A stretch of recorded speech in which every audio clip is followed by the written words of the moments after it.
This is New Curtain President, and spawning in the bottom left-hand position as the Orange Terran. God himself, it's Flash. His opponent spawning on the bottom right position as the Blue Zerg. His name is Soulkey, Kim Min Cho, playing for his CJ Stars, and he needs to get the all-kill to make sure that his team can win the finals. Like you mentioned earlier, this is a player that when he debuted, he got an all-kill. Yes, he did. So, I mean, he is certainly capable of pulling this off. Flash, certainly the hardest obstacle in his way, so I guess like climbing a mountain, if he can manage to get to the summit, he should be able to, you know, finish the hike without too much of an issue. But, I mean, Jaedong, Bisu, you can't underestimate them. They're still amazing players, and, you know, Soulkey still has to win 3 matches. That's just the reality of things. I have to say, I mean, I don't know if it was exactly the debut or one of the first matches that Soulkey played on the broadcast, but he was able to, you know, take solid victories. Oh, I think they're talking about how that huge space there is being changed in the new ProLeague map. Or just showcasing how amazing the building is with that lights over there. I highly doubt that. Basically, what Kespa has done is they've slightly modified this map for the next round of ProLeague. And there's going to be a lot more space below that bottom watchtower, as well as ramps into the 4th bases on each side of the map there. So. And they also have a huge Terran logo. Yeah, there's also a nice Terran logo, man. It's pretty cool looking. It's got some wolves in it. It's a little bit gold. It's got some red. It's pretty neat. And of course, Flash going for his normal fast CC before barracks build, and Soulkey, he is opting to go for hatchery, gas, then pool, so playing it very, very greedy. Just going for the speed first to make sure that he doesn't die to rebirths. Yep. You know, now it just became standard for the Zerg players. When we saw Wings of Liberty, they just go for the spawning pool, and they started getting the gas when they wanted to go for the lair and get the speed a little bit later because they don't need it as much early in the game unless they wanted to go for a big push. Yep. I guess they really are showcasing the buildings here. Well, I don't know if you noticed it, but when I loaded up the map... yeah, those building chunks are actually smaller. Much smaller. Yeah. So there's a lot more open space. I think it's going to... That puck 3rd is actually going to become the 4th base now, and players are going to take the base north of their natural a lot more on the changed version of the map.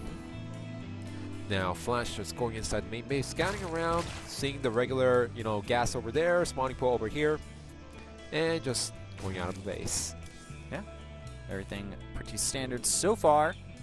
So what do you think about Terran vs. Zerg on this map specifically? I mean, there's some, because the buildings that we have right now are so small, there's going to be a small choke area. So if Flash can utilize that, put the Widow Mines in perfect position, and if Soulkey does not be careful, Soulkey can throw away chunks of army at one. I like that you said chunks of army, because that's actually completely true. Literally, chunks of his army are going to get blown up if he gets too close to those Widow Mines. I mean, if I could compare this to Brood War, think of it as putting a spider mine on a ramp. All the probes are walking on the ramp, and there's one single Zealot over there. And kills every single probe. And the probes cannot run away because it's a small choke. Of course, worker units in Brood War could not be hit by the Widow Mines because they were classified as hover units. So, little known fact there for you guys. Actually, it did not target any workers at all. I mean, every single worker was considered hovering around. So, and we have a starport for Flash. So what do you think Flash is going to go for? Well, he's getting a tech lab on, so we could see some fast Banshee play from him. That's possible.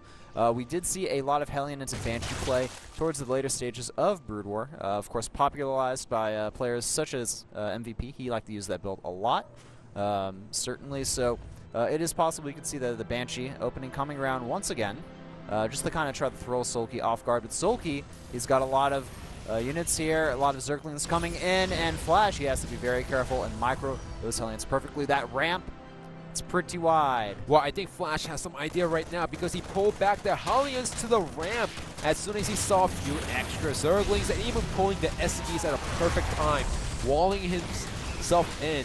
And now he has enough Hellions to move out and kill the Zerglings, but he also needs to make sure that he does not get surrounded. All right, so Flash feeling a little bit uneasy. He was really smart, pulled his units back. didn't really lose too much there. So overall, pretty even. Soulkey did have to invest a lot of lava into those Zerglings there, and they didn't particularly do too much, but they did at least halt Flash's economy for a little bit of time. Now, we do have Cloak on the way with a Banshee that's going to be heading over to Soulkey's base, and I don't think he's going to build any Spore Crawlers. Yeah, he saw the number of Hellions, and I think he's more focused on getting the upgrades out for the Zerglings to make sure that he could take out the Hellions with the speed, get a perfect surround on them, and get... Okay, there we go. Now he's getting a Spore, so it's a little bit more normal for Zergs to get Spore Crawlers during this time, because there's two things that Terrans can do. One is the, like you said, Wings of Liberty style, the Banshee, Cloak Banshee play. The second is the Widowmine drops.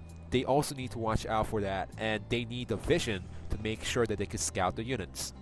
Alright, so it looks like Flash moving around on the map, trying to grab any of those things, and he's able to grab a few of them there. But the Banshee, it's coming in here. Cloak is completed, but the looks like the Spore Crawlers are already down. It looks like Flash is not going to be able to catch Soulkey off guard. Yes, but he is outside of the range from the Spore to hit the spawning point, and he's going to need to reposition the Spore Crawler, but Soulkey also needs to be careful because now the Hellions are at the path between the natural and the third base, and now he's going to try to roast the Zerglings. The Zerglings are not in good position to deal with the Hellions. Yeah, there's actually not enough Zerglings to deal with that amount of Hellions now, and more Zerglings are trying to join the fight here, but it's just not enough. Flash, it looks like he's going to be able to do a lot of damage to this third base here. And look at this, there is a Spore Crawler, but there's only one Queen. Zerglings coming from the back, trying to get the Hellions, but the Hellions are in perfect position, trying to get into small chokes, but Flash just running around and losing a lot of Hellions at the end.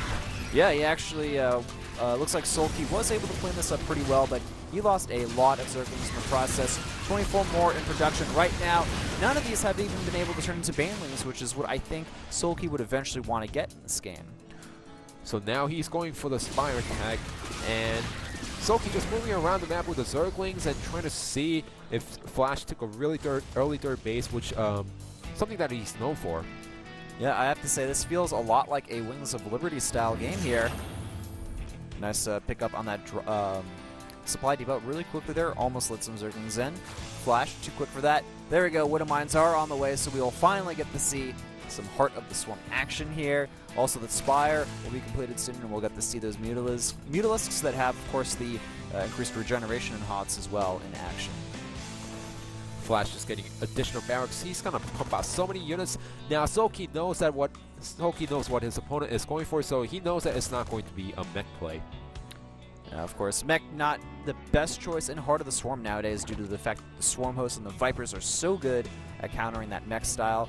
I think we're going to be moving into more of a macro game here because Soulkey, you know, he's really focusing a lot on his upgrades, his economy, getting another hatchery down. The Baneling Nest Flash, of course, you know, getting some Widowmines for defense. We saw him build a crap ton of barracks a little bit earlier on that, of course, Soulkey scouted. So, yeah, we're just going to, you know, sit back for a little bit and see a large macro game go into play here. Uh-oh, there's nothing inside the bunker, and the Widowmines are out of position now. The Hellions arrive in time, and the Zerglings will actually run away. But Soulkey needs to... Okay, he's getting the Mutas out. This is perfect because Flash, when he plays a TBZ, once you get a certain point in the game where Flash is saturated in 3 bases, he just starts making infinite amount of Marines, starts harassing at multiple locations around the map, and the Zerg players cannot pay attention. So Soulkey seems like he doesn't want to give Flash that time to get those medevacs out, get those Marines out, and he wants to be a little more aggressive than the other Zerg players. Absolutely. He does want to be more aggressive, and with the Mutas out on the map now, it looks like they're going to go straight for Flash's main base. Does he have missile turrets there? He does have some building right now, so I think he will be okay against this attack here. But how much damage can Soulkey really do with them? Well, even if Soulkey doesn't do that much damage, if he takes out 1 or 2 turrets and even showing the Mutas, Flash is now put in the defensive position. He also knows that he cannot go for the medevac drops because one wrong drop and the medevac full of Marines is going to get toasted right away.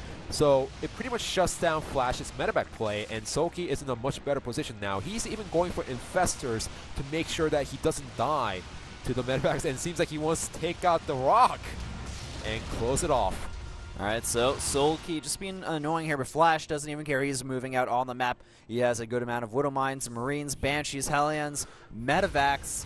What a diverse army here. But Soulkey, he was waiting for this time. Now he's going to go for the counterattack. Zergling's going towards the third base and Flash pulling back his units. This also delays Flash's push and taking out the command center in the middle of the map. Yeah, that's actually very cost efficient for Soulkey there. He did lose a few units, but delaying that fourth base definitely worth it for him. Flash having pretty impressive supply depot walls at his main and natural. 2 command centers being built right now, and a hive on the way for our Zerg player, along with more Zerglings and Banelings. But the 2-2 is just about to complete for Flash, and I think he's going to go for a push here. But Soulkey, not interested in the push. He just wants the constant encounter and force the Terran to make tough decisions. Well, he knows that with the amount of Marines and with the Widow Mines and Flash's micro, if he tries a headbutt into Flash's army, there's a huge chance that he's going to lose the game. So that's why Soulkey is going for the third base. He knows that if he goes head-on, he's going to lose. So what do? You just go around, attack the economy, and force Flash back. Uh-oh, looks like another one of these command centers is going to be force canceled. Flash does cancel it in time, so he at least gets the 300 minerals back from that. Flash at 180 supply compared to the 166 from our Zerg player, but we have a big attack. Flash, is he paying attention?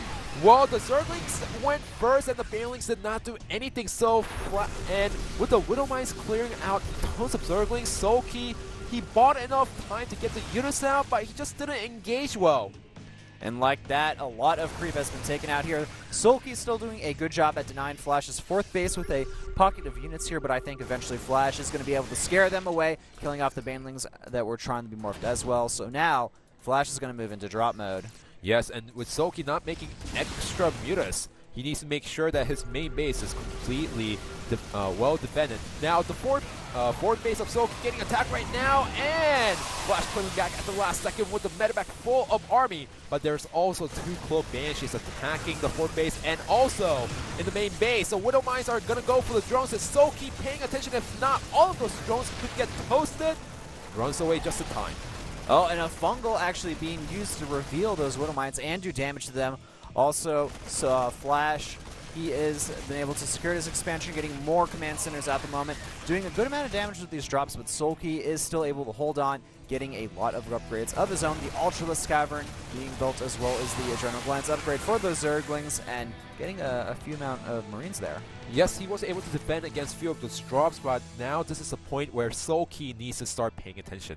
He was, he was so divided between the fourth base and the main base, and he needs to scout the drop in the main base while also dealing with the attack at the front. This is what Flash is amazing at in TvZ. Flash going for multiple drops at once. 2 are going to be going to that natural there, and we also have the main army of Flash in the middle of the map being taken out by Soulkey. But will that even matter? This fourth base, it's going to go down. The hatchery falls. The drones have to run over to the third base, and it looks like Flash has done what he wanted to do. Flash just amazing. He has a hand speed to do it, and he's just utilizing to his fullest potential, just attacking 5 places at once. If your opponent attacks 5 places at once, as a player, you need to defend 5 places at once at the same time, and also plan ahead. Make sure that your opponent cannot go for extra attacks. And Soulkey, he's able to defend against some of the drops, but not against all of them. Yeah, it's just a matter of time, I feel, before Soulkey starts to prey victim, but amazing fungal on all of those medevacs. Will he be able to take them all out? I think a lot of them are very low on health right now. 2 are able to fall, but we have another drop happening, and then a huge attack in the middle of the map here, but the Hellbats are able to completely decimate the Zerglings and Banelings there. Another drop at the natural, doing a lot of damage. More reinforcements coming from Flash here. Soulkey, his defenses, they're starting to crumble. He's saying Terran is completely in by GG, and Tepeng Lisang wins the tournament with a score of 4-1 against CJ Stars. Flash breaking a smile for the first time of the day. He won his match, and he's looking pretty happy for that victory. High-fiving all of his teammates and the Team 8 coach, of course. So there you have the score for the one. Tepeng Lisang is able to defeat CJ Stars. Normally, the first-place team in Pro League, it looks like they can't stand to the combined might of the foremost dominant Brood War players. A lot of people have been saying if this was a Brood War match, then it will be one-sided until the finals, and all of the scores will be 4-0 to Taiping Nissan's favor. And some people were skeptical, saying, I don't think Taiping Nissan could pull it off in StarCraft 2. Well, here you go. They won the whole tournament with a 4-1 victory against CJ Stars. Even these players like Bisu, who has performed well in Rings of Liberty, doing little better in Heart of the Swarm. Yeah, I think that was actually